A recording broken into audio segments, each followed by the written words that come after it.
السلام علیکم ورحمۃ اللہ تعالی وبرکاتہ۔ نحمده ونصلي ونسلم على حبیبه الکریم، اما بعد فاعوذ باللہ من الشیطان الرجیم، بسم اللہ الرحمن الرحیم۔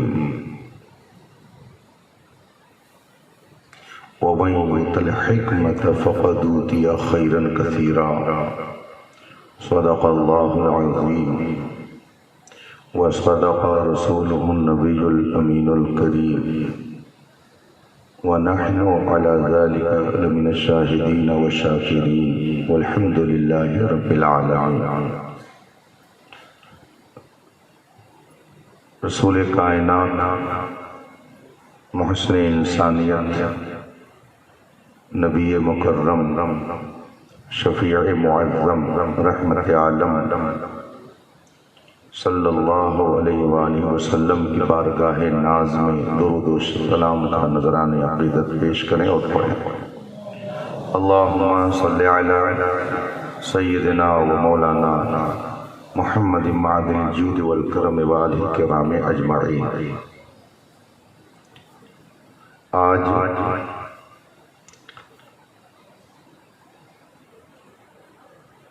شب جمعہ ہے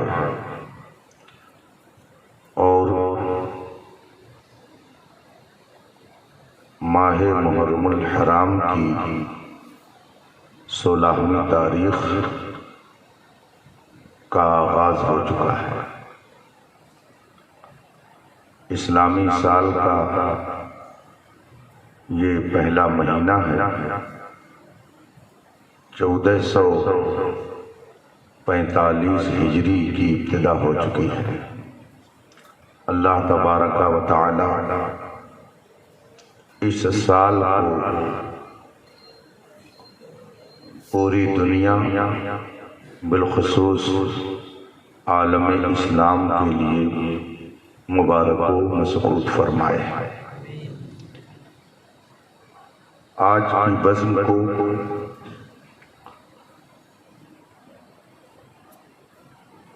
عالم اسلام کی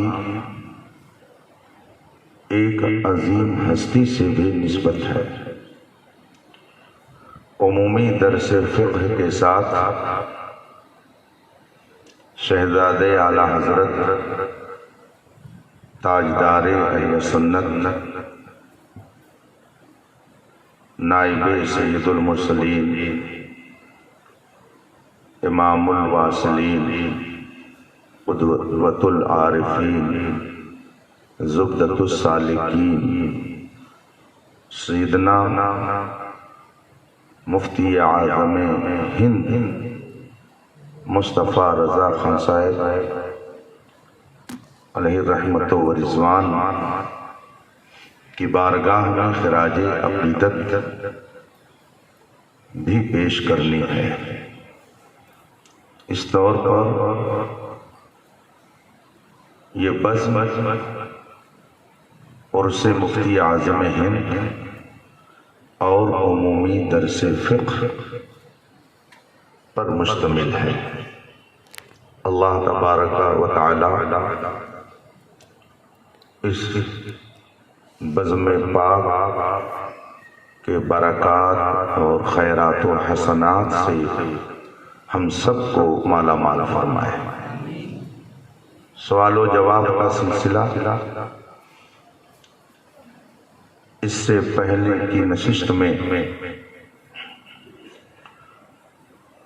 قائم کیا گیا تھا اور آپ حضرات نے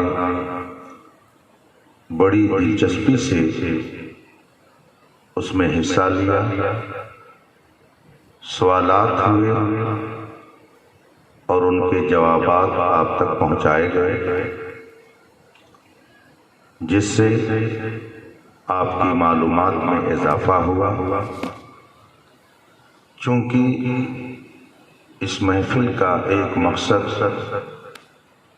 تعلیم و تربیت ہے اور آپ کو یہ بتانا ہے کہ سوال و جواب کس انداز سے ہونا چاہیے، اور آپ سے اگر کوئی فقہی سوال کرے تو آپ کس طور پر اس کا جواب دیں۔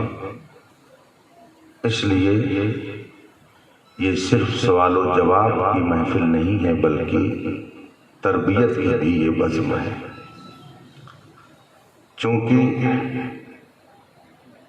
حضور مفتی اعظم ہند کی تاریخ وصال 14 محرم الحرام ہے۔ ابھی ایک روز قبل وہ تاریخ گزری ہے۔ آپ حضرات نے اپنی تعلیمی مصروفیات کی بنا پر اس تاریخ میں اس طرح کا اہتمام نہ کر کے آج کر لیا۔ اللہ تعالیٰ سرکار مفتی اعظم ہند کے فیضان سے آپ سب کو مالا مال فرمائے۔ حضور مفتی اعظم ہند کی بارگاہ میں خراج عقیدت بھی پیش کرنی ہے، اس لیے میں چاہتا ہوں کہ آپ کے سامنے مختصراً افتاء اور مفتی اور مفتی اعظم کے معنی وضاحت کر دوں تاکہ آپ کو آئندہ یہ باتیں کام آئیں۔ لفظ مفتی باب افعال سے اسم فاعل کا صیغہ ہے۔ افتا یفتی افتا فہو مفتی۔ باب افعال سے افتا آتا ہے۔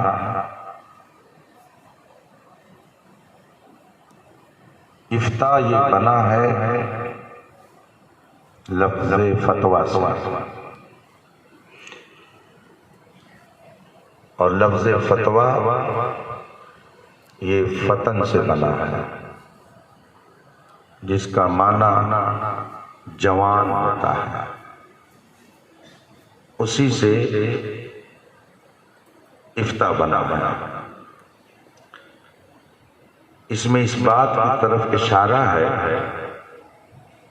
کہ مفتی کو اپنے علم اور شعور کے اعتبار سے ہمیشہ جوان رہنا چاہیے، بیدار مغز اور بہت ہی ہوشیار رہنا چاہیے۔ اس کا ذہن حاضر ہو اور قوت فہم اس کی بالکل تر و تازہ ہو، جس طرح سے ایک جوان انسان اپنی جسمانی طاقت کے اعتبار سے تر و تازہ ہوتا ہے، اسی طرح سے ایک مفتی کو اپنے علم کے اعتبار سے تر و تازہ رہنا چاہیے، اور یہ اسی وقت ہو سکتا ہے جب آدمی ہمیشہ علم حاصل کرنے میں لگا رہے، کتابوں کا مطالعہ کرتا رہے، مسائل فقہیہ میں غور کرتا رہے، اور اپنا وقت تعلیم و تعلم میں گزارے۔ جب مسائل کا مطالعہ کرتا رہے گا، کتابیں پڑھتا رہے گا، تو انشاءاللہ اس کا علم تر و تازہ رہے گا۔ افتاء کا لغوی معنی ہوتا ہے جواب دینا، یہ اس کا لغوی معنی ہے، جواب دینا۔ چنانچہ قرآن کریم میں یہ کلمہ ایک مقام پر جواب دینے کے معنی میں ہی آیا ہے۔ اللہ تبارک و تعالیٰ نے سورہ یوسف میں ایک مقام پر ارشاد فرمایا، یا ایھا الملأ افتونی فی رؤیایا، یہ حضرت یوسف علیہ السلام کے واقعے میں، جس کا ترجمہ آپ اگر کنز الایمان اور دیگر تراجم قرآن میں دیکھیں گے تو آپ کو یہ ملے گا کہ اس کا ترجمہ مترجمین حضرات نے کیا ہے، اے درباریو مجھے اس خواب کا جواب دو، افتونی اس کا جواب دو۔ اس سے معلوم ہوا کہ اس کا ترجمہ ہوتا ہے جواب دینا۔ یہ تو اس کا لغوی معنی ہوا، مگر اصطلاح شرع میں، فقہ کی بولی میں جب لفظ افتاء بولا جاتا ہے تو اس کا معنی صرف جواب دینا نہیں ہوتا، بلکہ حکم مسئلہ اور شرعی فیصلہ بتانا، حکم شرع اور شرعی فیصلہ بتانا، یہ معنی ہوتا ہے افتاء کا۔ اور اسی سے لفظ مفتی بنا، تو اس میں فاعل کے اعتبار سے اس کا ترجمہ ہوگا حکم مسئلہ بتانے والا، شرعی فیصلہ سے آگاہ کرنے والا۔ تو مفتی اس کو اصطلاح میں کہا جائے گا جو شرعی مسائل بتاتا، حکم شرع سے جو آگاہ کرتا۔ چنانچہ اس حوالے سے مشہور زمانہ فقیہ خاتمۃ المحققین علامہ ابن عابدین شامی علیہ رحمت و رضوان، جن کی مشہور کتاب رد المختار، جس کو فتاوی شامی کے نام سے بھی جانا جاتا ہے، رد المختار یہ حاشیہ ہے ایک دوسری کتاب کا، اس کتاب کا نام ہے الدر المختار، اور الدر المختار بھی شرح ہے ایک متن کی، اس متن کا نام ہے تنویر الابصار۔ تنویر الابصار اس کی شرح در مختار، اور در مختار کا حاشیہ رد المختار۔ اس وقت یہ کتاب 12 جلدوں میں چھپ رہی ہے، اور پوری دنیا کے فقہائے عصر اس کتاب سے فائدہ اٹھاتے ہیں۔ دیابنا کہ یہاں بھی یہ کتاب مسلم الثبوت ہے۔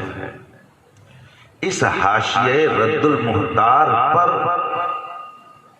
7 جلدوں میں امام اہل سنت اعلی حضرت رضی اللہ تعالی عنہ کا حاشیہ چھپا ہوا ہے، جس کا نام ہے جد المختار۔ تو حاشیے پر حاشیہ جو ذات لکھے اسے اعلی حضرت کہا جاتا ہے۔ رد المختار علامہ شامی علیہ رحمت و رضوان کی شاہکار تصنیف ہے، اور فقہ و فتاوی کی دنیا میں اسے اتر مجموعہ کہا جاتا ہے۔ فقہ حنفی کی جو معتبر اور متداول کتابیں پائی جاتی ہیں، سینکڑوں کی تعداد میں وہ کتابیں ہیں، ان ساری کتابوں کا نچوڑ رد المختار کے اندر ہے۔ اسی لیے میں نے اس کتاب کے لیے اتر مجموعہ کا لفظ استعمال کیا۔ یہ کتاب فقہ حنفی کا اتر مجموعہ ہے، جس کا نام فتاوی شامی ہے۔ علامہ شامی رحمت اللہ تعالی علیہ نے رد المختار کے اندر تحریر فرمایا، الافتاء افادۃ الحکم الشرعی، افتاء کا معنی کیا ہوتا ہے؟ شرعی فیصلے سے آگاہ کرنا، شرعی مسئلہ بتانا۔ یہ علامہ شامی رحمۃ اللہ تعالی علیہ نے اپنی کتاب رد المختار میں تحریر فرمایا۔ یہ لفظ جیسا کہ میں نے ابھی آپ کے سامنے ذکر کیا کہ سورہ یوسف میں وارد ہے، اس کے علاوہ قرآن کریم میں اور بھی اسے ایک مقام پر جب ذکر کیا اللہ جل مجدہ نے تو اسے اپنی طرف منسوب کیا۔ چنانچہ سورہ نساء میں ہے یسألونک عن الکلالہ قل اللہ یفتیکم فی الکلالہ، اور ایک مقام پر ہے یستفتونک قل اللہ یفتیکم فی الکلالہ۔ یہ ہے آیت کریمہ، یستفتونک قل اللہ یفتیکم فی الکلالہ، تم سے لوگ فتویٰ پوچھتے ہیں، اے میرے محبوب آپ ان سے کہہ دو کہ کلالہ کے بارے میں اللہ یہ فتویٰ دیتا ہے۔ تو گویا فتویٰ دینے کی نسبت سب سے پہلے اللہ نے خود اپنی طرف کی۔ اتنا عظیم یہ کام ہے کہ اللہ تبارک و تعالی نے خود اپنی طرف اس کو منسوب کیا اور فرمایا اے میرے محبوب آپ کہہ دو کہ اللہ اس سلسلے میں یہ فتویٰ دیتا ہے۔ اب اگر کوئی فتوے کا مذاق اڑاتا ہے تو اسے سمجھنا چاہیے کہ ہم کس کا مذاق اڑا رہے ہیں۔ لفظ فتویٰ یہ بہت ہی اہم لفظ ہے۔ قرآن کریم میں اللہ نے جب اس کی نسبت اپنی طرف فرمائی تو اس کی اہمیت اور بڑھ گئی۔ پھر اللہ تبارک و تعالی نے فتویٰ دینے کی ذمہ داری رسول کائنات صلی اللہ علیہ وسلم کے کاندھوں پر رکھی۔ تو کائنات کے سب سے عظیم مفتی اللہ کی طرف سے جو بنائے گئے وہ سرکار دو عالم صلی اللہ علیہ وسلم، اس لیے کہ شرعی مسائل کائنات میں آج جو بھی اہل ایمان سن رہے ہیں، پڑھ رہے ہیں، جان رہے ہیں، ان سب کی بنیاد رسول پاک صلی اللہ علیہ وسلم کا ارشاد ہے اور قرآن کریم کی آیات ہے۔ تو سب سے پہلا فتویٰ اللہ نے دیا اور اس کے بعد رسول پاک صلی اللہ علیہ وسلم اس کائنات میں سب سے عظیم مفتی ہوئے۔ اس سے اس علم کی اور اس فن کی اہمیت سورج سے زیادہ روشن ہو جاتی ہے، اور یہ عظیم کام لوگوں کے سمجھنے کے لیے کافی ہے کہ اس کی قدر و منزلت کیا ہے۔ رسول پاک صلی اللہ علیہ وسلم کی ظاہری حیات طیبہ کے بعد اس منصب پر جو سب سے عظیم ذات فائز ہوئی وہ حضرت سیدنا صدیق اکبر رضی اللہ تعالی عنہ کی ہے۔ صحابہ کرام میں بعض شخصیتیں ایسی تھیں کہ وہ اپنے فضل و کمال کی بنیاد پر آفتاب و ماہتاب سے بھی زیادہ تجلی بکھیرنے والی تھی۔ ان کی چمک، ان کی روشنی سے پوری دنیا روشن ہے، منور ہے، درخشندہ اور تابندہ ہے۔ صحابہ کرام میں چند ایسے نفوس قدسیہ تھے کہ جن کو اللہ تبارک و تعالی نے فتویٰ دینے کی صلاحیت اسپیشل طور پر دے رکھی تھی۔ ان میں حضرت سیدنا صدیق اکبر رضی اللہ تعالیٰ عنہ، حضرت سیدنا عمر فاروق اعظم رضی اللہ تعالیٰ عنہ، حضرت سیدنا عثمان غنی رضی اللہ تعالیٰ عنہ، حضرت سیدنا علی رضی اللہ تعالیٰ عنہ، اور پھر ان چاروں خلفاء کے بعد حضرت سیدنا عبداللہ ابن مسعود، حضرت سیدنا ابو موسیٰ اشعری، حضرت سیدنا معاذ ابن جبل، حضرت سیدنا ابی ابن کعب، حضرت سیدنا زید ابن ثابت، اور سیدہ کائنات ام المومنین حضرت عائشہ صدیقہ رضی اللہ تعالی عنہم و عنہا، یہ منصب اجتہاد پر فائز تھی۔ یہ ذوات قدسیہ فقیہ بھی تھے، مجتہد بھی تھے، مفتی بھی تھے، اور جب کوئی اہم مسئلہ درپیش ہوتا تو خصوصیت کے ساتھ انہی حضرات کی طرف رجوع کیا جاتا ہے۔ یہ دور صحابہ ہے۔ دور صحابہ میں یہ شخصیتیں فتویٰ دینے کے سلسلے میں بہت نمایاں تھیں۔ ان حضرات کے بعد تابعین کا دور آیا۔ اللہ تبارک و تعالی نے رسول پاک صلی اللہ علیہ وسلم کے بعد صحابہ کرام کو یہ فضل و کمال بخشا، اور صحابہ کے بعد لاکھوں کی تعداد میں تابعین تھے، مگر ان میں سے خاص کر چند ایسی شخصیتیں تھیں جو مفتی اور فقیہ کہی جاتی تھیں، اور دیگر حضرات انہی مخصوص علماء اور مفتیان کرام سے مسائل پوچھتے تھے، اور یہی حضرات فتویٰ دینے کا کام کرتے رہے۔ تابعین میں سے خاص کر حضرت علقمہ بن قیس نخعی، حضرت سعید بن مسیب، حضرت ابراہیم بن زید نخعی، حضرت حماد بن مسلم، اور حضرت نعمان بن ثابت، جن کو ہم اور آپ امام اعظم ابو حنیفہ رضی اللہ تعالی عنہم کے ناموں سے جانتے ہیں۔ یہ تابعین میں سر فہرست وہ حضرات ہیں کہ جو فتویٰ دینے کا کام کرتے تھے۔ پھر تابعین کا دور جب گزرا تو تبع تابعین کا دور آیا۔ اس دور میں جن حضرات نے یہ کام بحسن خوبی انجام دیا، ان میں سیدنا امام مالک، حضرت سیدنا امام احمد بن حنبل، حضرت سیدنا امام شافعی، حضرت سیدنا امام ابو یوسف، اور حضرت سیدنا امام محمد رضی اللہ تعالی عنہم ہیں۔ یہ حضرات تابعین کے دور میں اپنے اپنے مقام پر جلیل القدر مفتی کی حیثیت سے جانے جاتے ہیں۔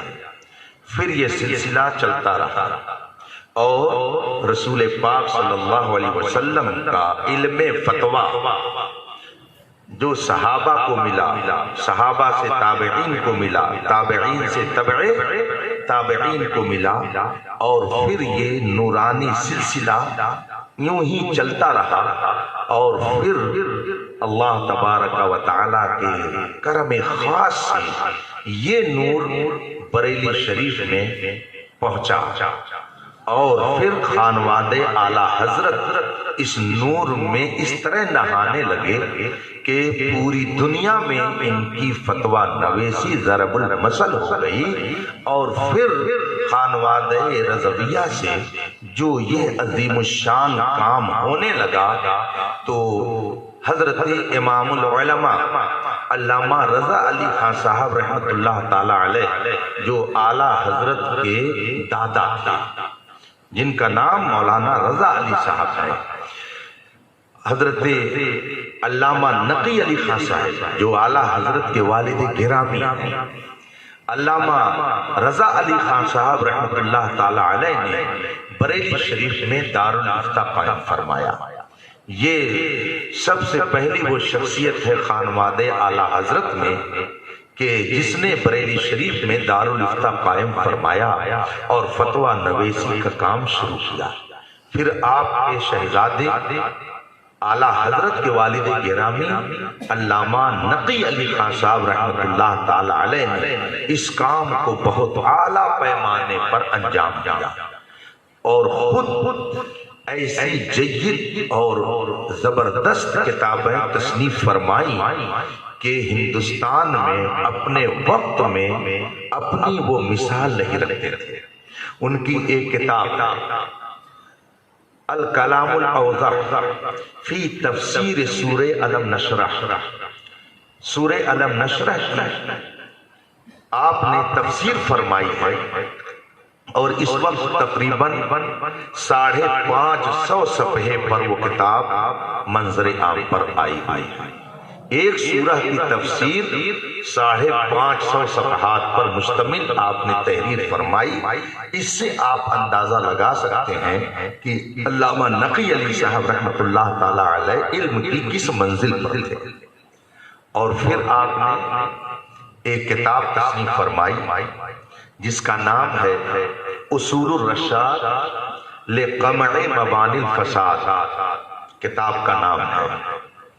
اس کتاب میں آپ نے ایسے اصول بیان کیے ہیں کہ میں نے کئی علماء سے سنا ہے کہ جس سنی عالم کے پاس یہ کتاب رہے اور صحیح ڈھنگ سے وہ عالم اس کتاب کو سمجھ کر کے اپنے ذہن میں محفوظ کر لے تو بڑا سے بڑا بدعقیدہ عالم بھی اگر مناظرے کے لیے آ جائے تو وہ سنی عالم سے وہ کبھی جیت نہیں سکتا ہے۔ اصول الرشاد یہ کتاب ہے اور بھی کتابیں انہوں نے تصنیف فرمائی۔ اعلیٰ حضرت سے ایک موقع پر کسی نے پوچھا تھا کہ حضور یہ بتائیں اس وقت کون وہ لوگ ہیں جن کے فتوے پر آنکھ بند کر کے عمل کیا جا سکتا ہے؟ تو اعلیٰ حضرت نے فرمایا کس کے بارے میں بتاؤں کہ کون ہے وہ جس کے فتوے پر آنکھ بند کر کے عمل کیا جائے؟ ہندوستان میں ایسی شخصیتیں نظر نہیں آتی ہیں۔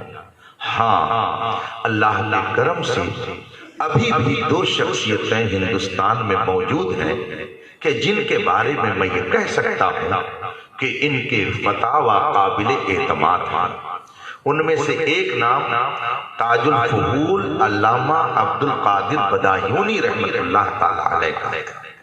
تاج الفہول علامہ عبد القادر بدایونی علیہ رحمۃ و رضوان بدایون شریف کی بڑی جلیل القدر شخصیت گزری ہے، ان کا نام اعلیٰ حضرت نے لیا اور دوسرا نام لیا تو فرمایا خاتمۃ المحققین حضور والد گرامی۔ یہ فتاوی رضویہ میں باقاعدہ موجود ہے۔ اور پھر آپ نے فرمایا کہ میں اس لیے ان کا نام نہیں لے رہا ہوں کہ یہ میرے والد ہیں، اپنے والد ہونے کی وجہ سے میں انہیں اس منصب کا اہم نہیں مانتا ہوں، بلکہ فرماتے واللہ اقول والحق اقول، قسم خدا کی جو میں کہہ رہا ہوں سچ کہہ رہا ہوں، میری نظروں نے ان جیسا ہندوستان میں کسی کو نہیں دیکھا۔ یہ اعلیٰ حضرت کے والد گرامی علامہ نقی علی صاحب رحمۃ اللہ علیہ کے علم و فضل کا عالم تھا۔ اور پھر جب آپ کے شہزادے سرکار اعلیٰ حضرت دنیا میں جلوہ گر ہوئے تو پھر آپ کی فتویٰ نویسی کا عالم یہ کہ خواہ عرب ہو، خواہ عجم ہو، ہند ہو کہ سندھ ہو، یورپ ہو کہ ایشیا ہو، افریقہ ہو کہ ملیشیا ہو، دنیا کے کونے کونے سے سیدنا اعلیٰ حضرت رضی اللہ تعالیٰ عنہ کی بارگاہ میں سوالات آتے تھے۔ ہندوستان کی چاہے سلسلے قادریہ کی خانقاہ، چاہے سلسلے چشتیہ کی خانقاہ، چاہے سلسلے نقشبندیہ کی خانقاہ، چاہے سلسلے سہروردیہ کی خانقاہ، کسی بھی خانقاہ کے سجادہ نشین جو اس دور میں تھے وہ سب بالاتفاق جس کو اپنا سب سے معتبر اور مستند و معتمد متی سمجھتے تھے وہ اعلیٰ حضرت کے ساتھ۔ فتاوی رضویہ شریف جو 12 جلدوں میں چھپی اور اس وقت 30 جلدوں میں چھپ رہی ہے، آپ اس کا مطالعہ کریں تو آپ کو اس میں بڑی بڑی خانقاہوں کے سجادہ نشین حضرات کے استفتے بھی ملیں گے۔ اور ہندوستان کے بڑے بڑے جید علماء کے سوالات بھی اس میں ملیں گے، بلکہ بعض حضرات سوال کرتے تو اس میں یہ بھی لکھ دیتے کہ یہاں کے علماء کا آپ ہی پر اعتماد ہے، اس لیے آپ جو تحریر فرمائیں گے اسی پر عمل کیا جائے گا۔ یہ شان تھی اعلیٰ حضرت رضی اللہ تعالیٰ عنہ کی۔ آپ نے جو علم کا دریا بہایا تو خود تحدیث نعمت کے طور پر فرماتے ہیں، ملک سخن کی شاہی تم کو رضا مسلم، جس سمت آ گئے ہو سکے بٹھا دیے۔ سرکار اعلیٰ حضرت رضی اللہ تعالیٰ عنہ کے پاس کئی ایک مفتی باقاعدہ افتاء کی تربیت لیتے تھے، وہاں بیٹھ کر کے فتویٰ نویسی سیکھتے تھے، اعلیٰ حضرت ان کو سکھاتے تھے۔ ان مفتیان کرام جو اعلیٰ حضرت کے خوشہ چین ہوئے، اعلیٰ حضرت کے حاشیہ نشین ہوئے، اور جنہوں نے اس دریائے فضل و کمال سے پانی پیا، سیرابی حاصل کی، اپنی تشنہ لبی کو دور کیا، اور خود بھی علم سے معمور ہوئے، سیراب ہوئے، ان میں سے ہندوستان کے اندر چند شخصیتیں بہت نمایاں آیا۔ ان میں سے ایک ذات صدر الشریعہ بدر الطریقہ علامہ امجد علی اعظمی علیہ رحمت و رضوان بھی ہے۔ فقہ و فتاوی اور مسائل شرعیہ کی دنیا میں آپ کا مقام بہت بلند ہے۔ اعلیٰ حضرت رضی اللہ تعالی عنہ نے آپ کی ایسی تربیت فرمائی کہ خود فرماتے ہیں کہ موجودین میں تفقہ جس کا نام ہے وہ سب سے زیادہ مولوی امجد علی میں پایا گیا۔ یہ شریعہ رحمت اللہ تعالی علیہ پر اعلیٰ حضرت کی نگاہ کرم کی برکت۔ بہار پٹنہ کے جید عالم دین علامہ ظفر الدین بہاری رحمت اللہ علیہ، جنہیں ملک العلماء کہا جاتا ہے، یہ اعلیٰ حضرت کی بارگاہ میں پہنچے۔ وہاں آپ نے منظر اسلام میں تعلیم بھی حاصل کی، اور ساتھ ہی ساتھ فتویٰ نویسی بھی اعلیٰ حضرت سے انہوں نے سیکھی۔ چنانچہ فتاوی مالک العلماء لائبریری میں موجود ہے، جس سے آپ کی دقت نظر کا پتہ چلتا ہے۔ ایک شخصیت جسے اسپیشل طور پر بزرگوں نے بھیجا اعلیٰ حضرت کی بارگاہ میں فتویٰ نویسی سیکھنے کے لیے، حضور محدث اعظم ہند کی چھوچوی رحمت اللہ تعالی علیہ کی ذات ہے، جو اسپیشل طور پر بریلی شریف اعلیٰ حضرت کی بارگاہ میں اس لیے بھیجے گئے کہ آپ وہاں فتویٰ نویسی سیکھ لیں۔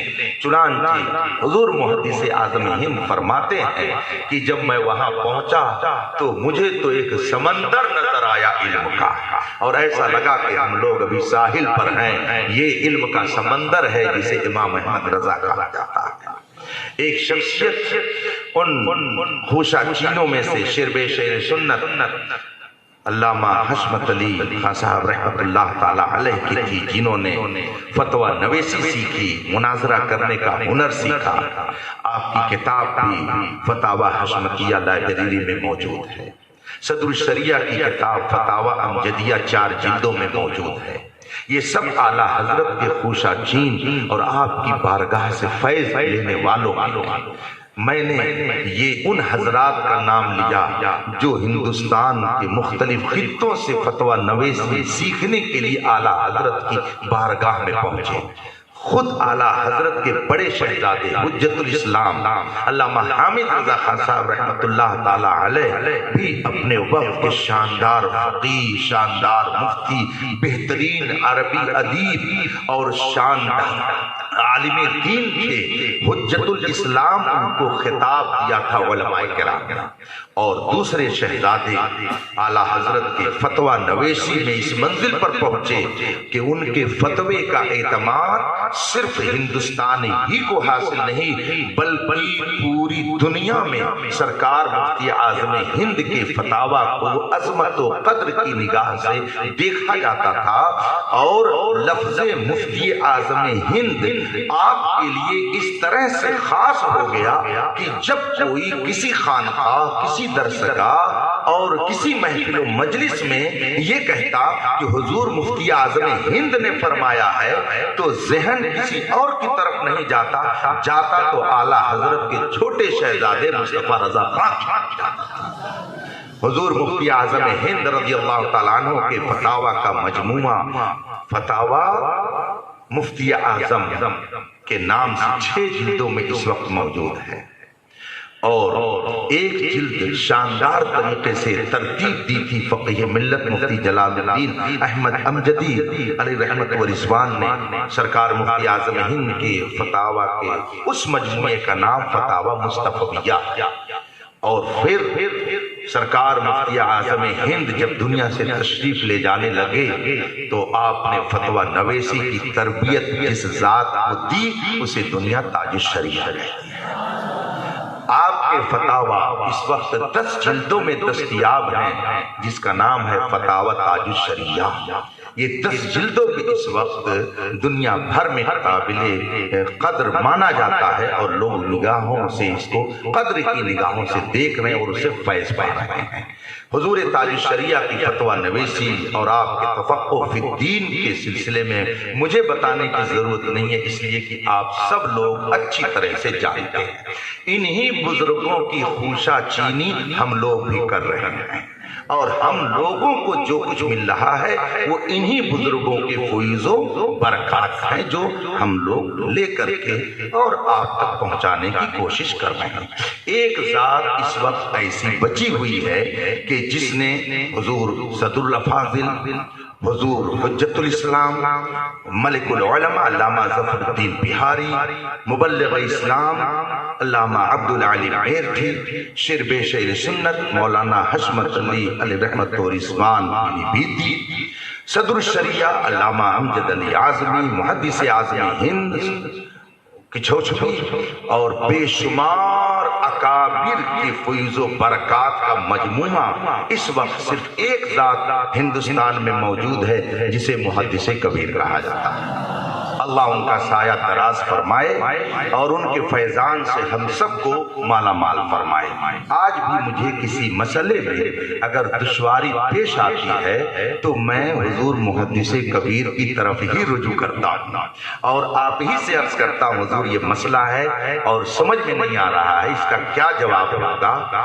تو حضور محدث کبیر بہت اطمینان سے تفصیل کے ساتھ فقہ اور حدیث اور قرآن کی روشنی میں اسے بتاتے ہیں کہ اس کا حکم یہ ہوگا۔ آج بھی میں انہی کی بارگاہ میں رجوع کرتا ہوں، تا حشر رہے ساقی آباد یہ میخانہ۔ انہی بزرگوں سے ہم لوگوں نے سیکھا۔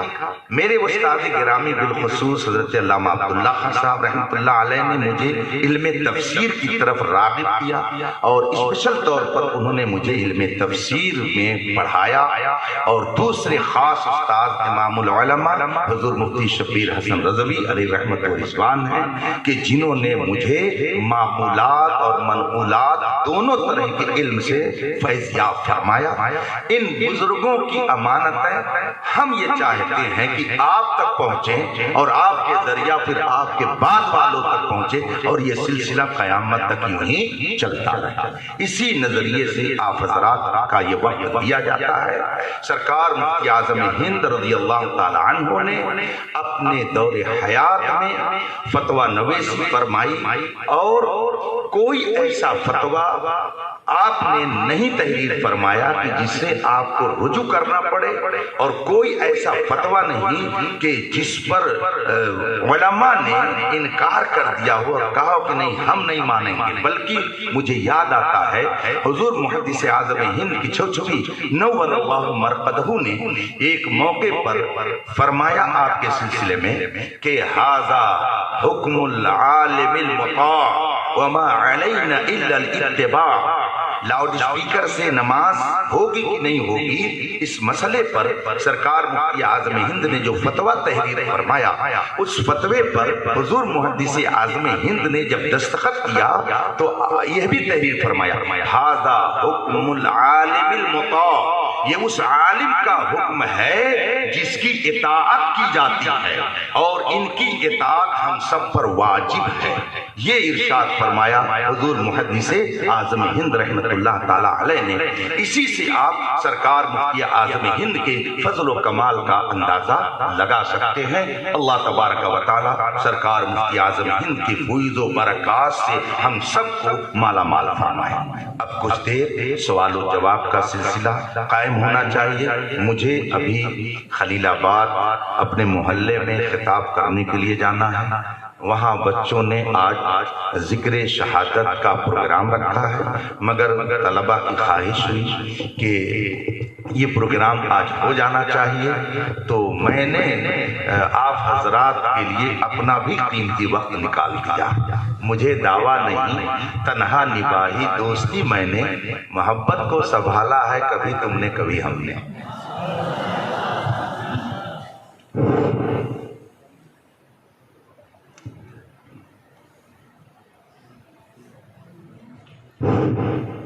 السلام علیکم ورحمۃ اللہ تعالی وبرکاتہ.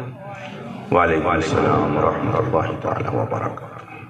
طلبہ دارالعلوم علیمیہ جمدہ شاہی کی جانب سے حضور مفتی صاحب قبلہ کی بارگاہ عالی میں چند سوالات پیش کیے گئے ہیں، لہذا حضور والا سے عرض گزار ہوں کہ ان سوالوں کا تسلی بخش جواب عنایت فرما کر ہم طلبہ کے قلوب و اذہان کو منور و مجلہ فرمائیں اور عند اللہ ماجور ہوں. سائل محمد تبریز علوی فیضی یہ عرض گزار ہیں کہ ایک شعر ہے، اس کی وضاحت مطلوب ہے. بالوں سے صاف کر کے زمین بولی فاطمہ، آئے گا کل یہیں میرا بیٹا نماز میں.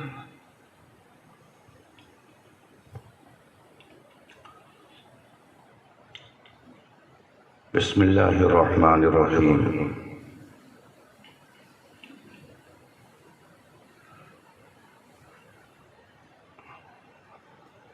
اشعار میں اگر کسی واقعے کا ذکر کیا جائے اور شعر کے ذریعہ کسی روایت کو بتانا مقصود ہو تو اس چیز کا التزام ضروری ہے کہ وہ واقعہ فرضی اور من گھڑت نہ ہو، بلکہ صحیح روایت سے وہ واقعہ ثابت ہو. جس طرح سے نثر میں کوئی واقعہ بیان کرنے کے لیے مستند ہونا چاہیے، اسی طرح سے نظم میں اگر کوئی واقعہ بیان کیا جائے تو اس کا بھی مستند ہونا ضروری ہے. اور اس شعر میں جو یہ کہا جا رہا ہے کہ حضرت فاطمہ الزہرا رضی اللہ تعالی عنہا نے اپنے بالوں سے زمین کو صاف کیا اور پھر یہ کہا کہ یہاں میرا حسین سجدہ کرنے آئے گا، یہ فرضی واقعہ ہے. اس لیے کہ بالوں سے زمین کو صاف کرنے کا مطلب یہ ہوگا کہ آپ نے بالوں کو کھول دیا اور آپ نے اس زمین کو صاف کیا.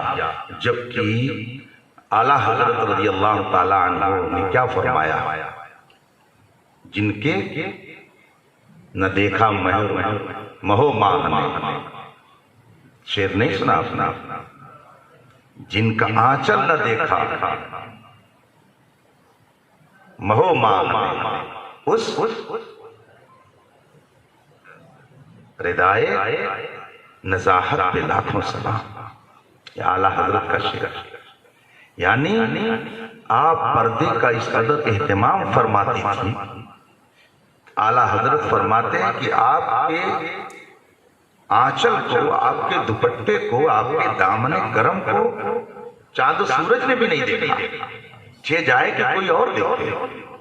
آپ کے پردے کا عالم یہ تھا. یہ شعر میں جو کہا جا رہا ہے یہ کسی مستند روایت سے ثابت نہیں ہے، اس لیے اس طرح شعر پڑھنے کی اجازت نہیں ہے. واللہ تعالی اعلم. سبحان اللہ، ماشاء اللہ. شاہین اختر جماعت ثالثہ یہ عرض گزار ہیں کہ اگر والد انتقال ہو جائیں تو پوتے اور پوتی کو وراثت ملے گی یا نہیں؟ اگر ملے گی تو کیوں اور نہ ملے تو کیوں؟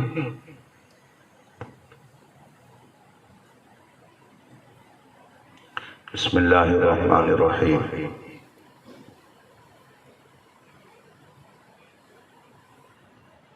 وراثت کی بنیاد میت سے رشتے کے قرب اور بعد پر ہے۔ جو رشتے والا میت سے جتنا قریب ہوگا ترکے کا وہی حقدار ہوگا۔ وراثت کی بنیاد ضرورت اور مجبوری پر نہیں کہ جس کو ضرورت زیادہ ہو اس کو زیادہ دیا جائے، جس کی ضرورت کم ہے اسے کم دیا جائے، ورنہ تو اگر کسی مرنے والے کے 2 بیٹے ہوں اور 1 کروڑ پتی ہو اور دوسرا لکھپتی بھی نہ ہو تو چاہیے کہ لکھپتی جو نہیں ہے اسے زیادہ دیا جائے اور جو کروڑ پتی ہے اسے کچھ نہ دیا جائے، اس لیے کہ اسے ضرورت ہے اور اسے ضرورت نہیں ہے، حالانکہ دونوں کا حصہ برابر ہے۔ اس کا مطلب یہ ہوا کہ وراثت کی بنیاد میت سے قرب کی بنیاد پر ہے۔ جو جتنا قریب ہوگا وہ زیادہ حقدار ہوگا۔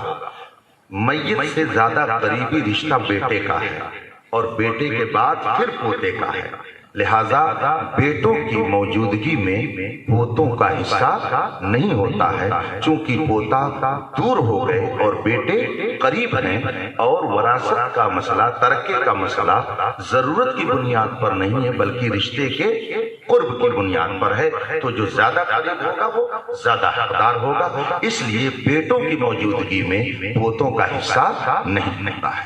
واللہ تعالی عنہ۔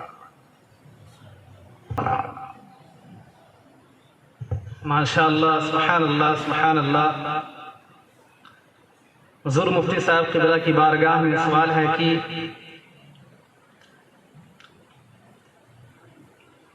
میں نے بہار شریعت میں پڑھا کہ مسواک ایک بالشت سے زیادہ نہیں ہونی چاہیے ورنہ تو اس پر شیطان بیٹھتا ہے۔ اس کے حاشیہ میں در مختار کا حوالہ ہے، تو کیا حدیث میں ایسی کوئی بات ہے؟ رہنمائی فرمائیں۔ بسم اللہ الرحمن الرحیم۔ ہمارے بعض علماء نے اسے تحریر فرمایا ہے۔ یہ کوئی حکم وجوبی نہیں ہے کہ ایک بالشت ہونا ضروری ہے، اگر اس سے زیادہ ہوئی تو آدمی گنہگار ہوگا، ایسا کچھ نہیں ہے۔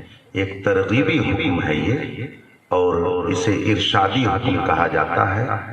مشورے کے طور پر جو حکم دیا جائے، لازم نہ کیا جائے، اسے آپ اپنی زبان میں حکم ارشادی سمجھیں، تو یہ کوئی وجوبی حکم نہیں ہے، اور ہمارے بعض علماء نے اسے تحریر فرمایا ہے، اس لیے ہم اسے مانتے ہیں۔ واللہ تعالی اعلم۔ ماشاء اللہ، سبحان اللہ۔ محمد ارشاد جماعت سابعہ یہ عرض گزار ہیں کہ اگر زید کو کہا جاتا ہے کہ رفع یدین نہیں کرنا چاہیے اور وہ کہتا ہے کہ کرنا چاہیے، کیونکہ بخاری شریف میں تو رفع یدین کے تعلق سے حدیث ملتی ہے کہ نبی کریم صلی اللہ علیہ وسلم رفع یدین کیا کرتے تھے، اس میں صحیح موقف کیا ہے؟ رہنمائی فرمائیں۔ بسم اللہ الرحمن الرحیم۔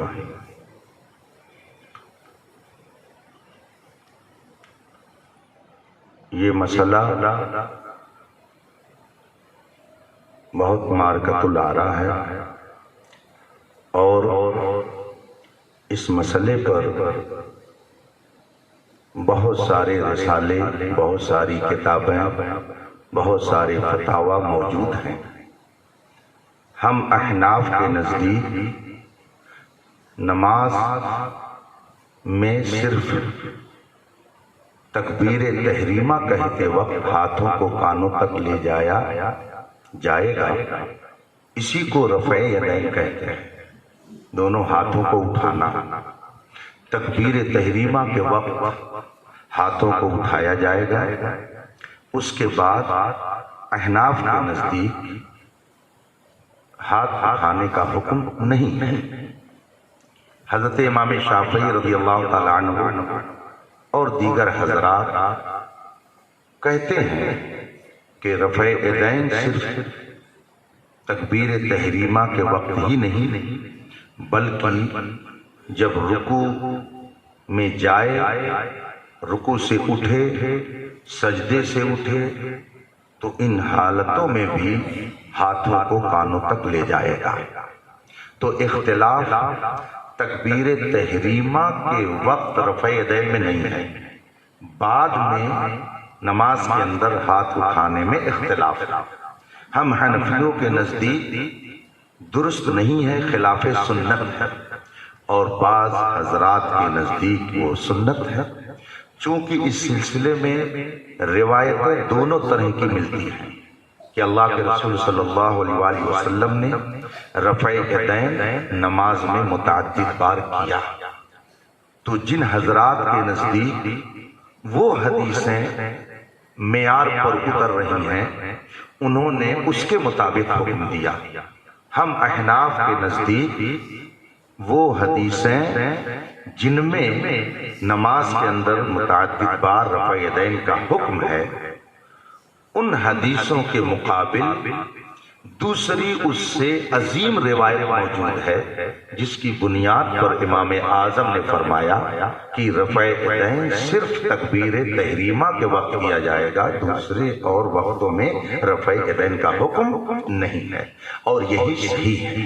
حضرت سیدنا عبداللہ بن مسعود رضی اللہ تعالی عنہ سے اس سلسلے میں روایت ہے، اور باقاعدہ امام طحاوی رحمت اللہ تعالی علیہ نے اپنی کتاب شرح معانی الاثار میں اس موضوع پر ایک عنوان ہی اس کا انہوں نے باندھا ہے، اور باب باندھ کر کے آپ نے اس میں تفصیل کے ساتھ اس پر کلام فرمایا ہے کہ رفع یدین صرف تکبیر تحریمہ کے وقت ہی کیا جائے گا، بقیہ سجدے سے اٹھ کر کے یا سجدے میں جاتے وقت رفع یدین کی اجازت نہیں ہے، یہ خلاف سنت ہے۔ چنانچہ اس سلسلے میں ایک حدیث شریف میں آپ کو سناتا ہوں جو حضرت سیدنا عبداللہ ابن مسعود رضی اللہ تعالی عنہ سے مروی ہے۔ اس سلسلے میں وہ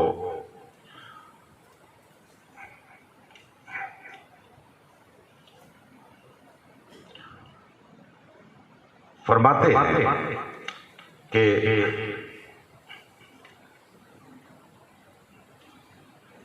یہ حدیث مصنف ابن ابی شیبہ میں ان عبداللہ ابن مسعود قال صلیت مع رسول اللہ صلی اللہ علیہ وسلم و ابی بکر و عمر رضی اللہ تعالی عنہ فلم يرفعوا ایدیہم الا عند التکبیرۃ الاولی فی افتتاح الصلاۃ۔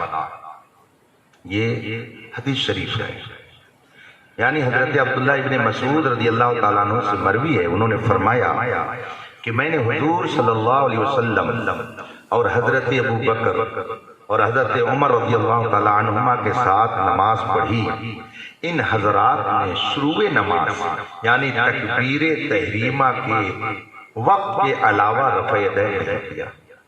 تو گویا رسول پاک صلی اللہ علیہ وسلم نے، حضرت سیدنا صدیق اکبر نے، سیدنا عمر فاروق اعظم نے یہ کیا کہ آپ صرف تکبیر تحریمہ کے وقت ہاتھ اٹھاتے تھے، اس کے بعد ہاتھ نہیں اٹھاتے تھے۔ یہ صحیح ترین حدیث ہے، اور اس کے راوی حضرت سیدنا عبداللہ ابن مسعود رضی اللہ تعالی عنہ ہیں، جو جلیل القدر صحابی ہیں، فقیہ ہیں، مجتہد ہیں، جیسا کہ ابھی میں نے آپ کے سامنے اس سے پہلے ذکر کیا۔ اس لیے امام اعظم رضی اللہ تعالی عنہ فرماتے ہیں کہ صرف تکبیر تحریمہ کے وقت ہی رفع یدین کیا جائے گا، بقیہ وقتوں میں رفع یدین کرنا خلاف سنت ہے۔ واللہ تعالی اعلم۔ ماشاءاللہ، سبحان اللہ۔ محمد نور الدین جماعت ثالثہ یہ عرض گزار ہیں کہ ایک عورت بیمار تھی اور اس نے یہ منت مانی کہ اگر میں ٹھیک ہو جاؤں گی تو ہر سال تعزیہ بنواؤں گی۔ اب وہ عورت ٹھیک ہو گئی اور تعزیہ بنوانے جا رہی تھی، تب ایک عالم صاحب نے اس سے کہا کہ تعزیہ بنوانا ناجائز ہے، تو اس عورت نے عالم صاحب سے کہا کہ آپ ہی بتائیں کہ میں کون سا کام کروں جس سے میری منت بھی پوری ہو جائے اور میں تعزیہ بھی نہ بنواؤں۔ لہٰذا حضور مفتی صاحب قبلہ کی بارگاہ عالی میں عرض ہے کہ تسلی بخش جواب عنایت فرمائیں۔ بسم اللہ الرحمن الرحیم۔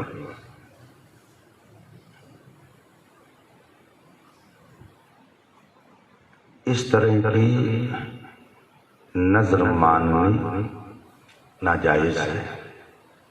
ناجائز کاموں کی نظر ماننے کی اجازت نہیں ہے۔ اس لیے جس عالم صاحب نے خاتون کو مسئلہ بتایا انہوں نے صحیح کیا، البتہ وہ اگر یہ چاہتی ہے کہ میری یہ نظر پوری ہو جائے تو یاد رکھیں کہ یہ نظر شرعی نہیں ہے، یہ نظر عرفی ہے۔ عرف میں اس کو نظر کہا جاتا ہے، یہ نظر بمعنی نظرانہ ہے، ورنہ شرعی نظر کا مطلب یہ ہوتا ہے کہ جو عبادت یا جو کام شرع کی طرف سے بندوں کے اوپر نافذ کیا گیا ہو، اپنی مرضی سے اس کو اپنے اوپر لازم کر لینا، یہ ہے شرعی نظر اور فقہی نظر۔ مثلا نماز آپ کے لیے فرض کی گئی ہے، روزہ آپ کے اوپر فرض ہے، تو اللہ کی طرف سے روزہ فرض ہے، نماز فرض ہے۔ اب آپ نے اگر یوں نظر مانی کہ یا اللہ میرا یہ کام ہو جائے گا تو میں 5 روزہ رکھوں گا یا میں 10 رکعت نماز پڑھوں گا، تو یہ نظر شرعی ہے۔ اس نظر کا پورا کرنا لازم ہے، ضروری ہے، اگر نہیں پورا کرے گا تو گنہگار ہوگا۔ لیکن اگر کسی نے یہ نظر مانی کہ میرا یہ کام ہو جائے گا تو میں فلاں مزار پہ چادر پیش کروں گا، فلاں مزار شریف پہ حاضری دوں گا، تو یہ نظر شرعی نہیں ہے، یہ نظر عرفی ہے۔ اس نظر کا پورا کرنا لازم نہیں ہے، اور اگر کسی ناجائز چیز کی نظر مان لیا تب تو بدرجہ اولا حکم یہ ہے کہ اس کو وہ توڑے، ہرگز اس کام کو وہ نہ کرے۔ البتہ اس کو یہ بتایا جائے کہ اتنی رقم تم امام عالی مقام رضی اللہ تعالی عنہ کے ایصال ثواب کے لیے خیرات و صدقات کر دو، یا اس کا کھانا بنا کر کے غربا میں تقسیم کر دو، یا ان کے ایصال ثواب کی نیت سے مسجد میں اتنا پیسہ دے دو، ادارے میں اتنا پیسہ دے دو، یا کوئی شرعی مسئلے پر مشتمل کتاب مثلا بخاری شریف ہے، بیضاوی شریف ہے، فتاوی رضویہ ہے، اور بھی جو کتب دینیہ ہیں، ان کو خرید کر کے امام عالی مقام کی بارگاہ میں ایصال ثواب کی نیت سے اسے مسجد مدرسے میں دے دو۔ اس طرح سے اگر وہ اپنی نظر پوری کرنا چاہے تو کر سکتی ہے۔ واللہ تعالی اعلم۔ ماشاء اللہ، سبحان اللہ۔ محمد غلام جیلانی جماعت خامسہ عرض گزار ہیں کہ امام نے تقریر کے بعد مائک ایسے ہی چالو حالت میں چھوڑ دیا اور امام صاحب نماز پڑھانے لگے تو مائک کے ذریعہ اوپر نماز پڑھ رہے مقتدیوں تک اس کی آواز پہنچنے لگی، جبکہ وہاں پہلے ہی سے ایک مکبر مقرر کر دیا گیا تھا۔ تو اب مقتدی کس کی آواز کی اقتدا کرے گا، مائک والی آواز کی یا مکبر کی آواز کی؟ بسم اللہ الرحمن الرحیم۔ مائک کی آواز پر اقتدا کرنا مفسد نماز ہے۔ اگر کوئی صرف مائک کی آواز پر اقتدا کرے گا تو اس کی نماز نہیں ہوگی، لہذا جو اوپر مقتدی موجود ہیں وہ مکبر کی آواز پر ہی اقتدا کریں گے، اور مکبر بھی مائک کی آواز پر تکبیر نہیں کہے گا بلکہ امام کی آواز پر تکبیر کہے گا۔ اور اگر امام کی آواز نہیں پہنچ رہی ہے، مائک ہی کی آواز پر وہ تکبیر کہہ رہا ہے اور اسی تکبیر پر لوگ انتقال کر رہے ہیں، سجدہ اور رکوع کر رہے ہیں، تو ان کو چاہیے کہ وہ پھر سے اس نماز کو پڑھ لیں۔ اللہ تعالیٰ عنہ۔ ماشاء اللہ، سبحان اللہ، سبحان اللہ۔ آج کے اس پربہار موقع پر یعنی حضور مفتی اعظم ہند علیہ الرحمہ کی عرص پاک میں ہم شرکت لیے ہوئے ہیں، جبکہ اس پر سونے پر سہاگا یہ بھی ہے کہ یہاں عمومی درس فقہ کا بھی انعقاد کیا گیا ہے، جس میں حضور مفتی صاحب قبلہ کے گرا قدر خطاب سے ہم لوگ محظوظ ہوئے۔ آپ حضرات اور ہم تمامی حضرات مل کر حضور مفتی صاحب قبلہ کے لیے ہمیشہ دعا کرتے رہیں کہ اللہ تبارک و تعالی اس ہیرے کو ہمیشہ تمام آفت و بلیات سے محفوظ و مامون فرمائے، اور تادیر ہمارے حضور مفتی صاحب قبلہ کا سایہ